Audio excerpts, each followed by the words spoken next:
Hello, my name is Justin Wiggins, and this presentation is on the 1-Minute Manager.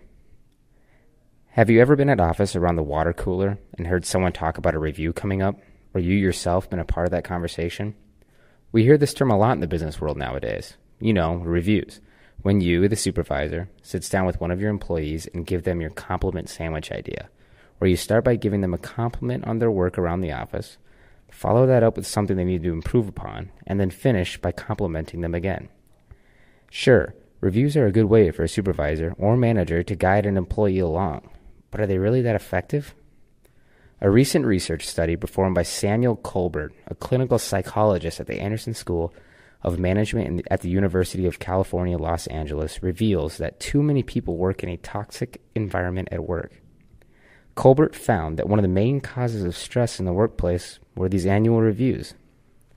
He suggests that we get rid of the idea of reviews in the workplace entirely. But good things can still come out of reviews. So what can we as managers do to replace the positives of reviews?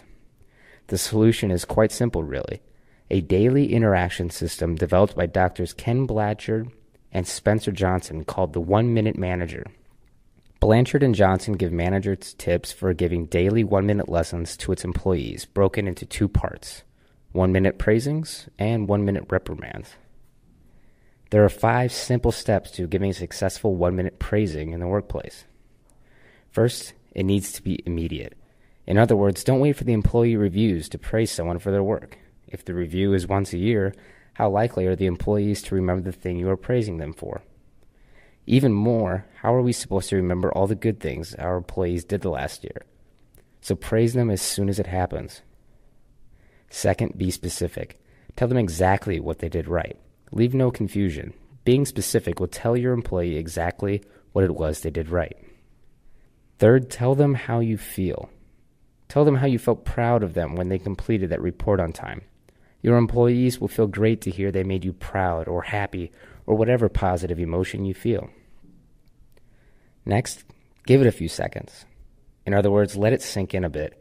Give them a few seconds to take in what you said and process it. If they have any questions, giving them these few seconds allows them to ask these questions. And finally, reinforce. In one sentence, tell them again how much you appreciated what they did. Hearing it again reinforces your praise into their memory. Of course, employees don't always deserve praise. Sometimes a reprimand is needed, and Blanchard and Johnson have a 1-minute reprimand strategy for you to follow as well. These steps may sound familiar. Step 1, it needs to be immediate. Just like with the praising, don't wait for the employee reviews. Reprimand your employees for something they did. Bring it up right away. Second, be specific. Tell them exactly what they did wrong. Avoid any confusion with what you are talking about. Third, tell them how you feel. Let them know how what they did made you feel. For instance, if that report was not turned in on time, let them know how you feel unprepared because you needed that report for the meeting you have in 20 minutes. And fourth, give it a few seconds. Let it really sink in.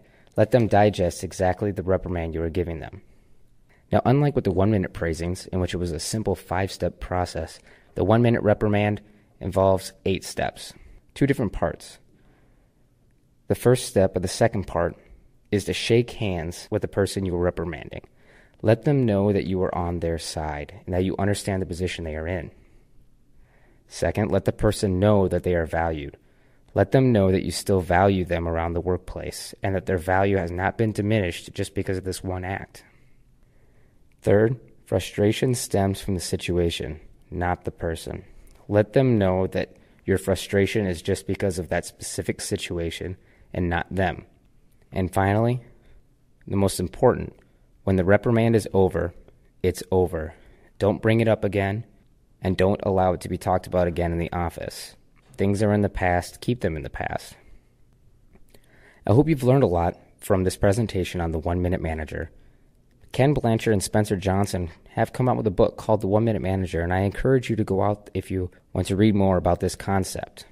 In the meantime, take these steps you've learned from this presentation and implement them in the workplace today, and you'll be amazed to find the kind of reactions you get from your employees. Thank you.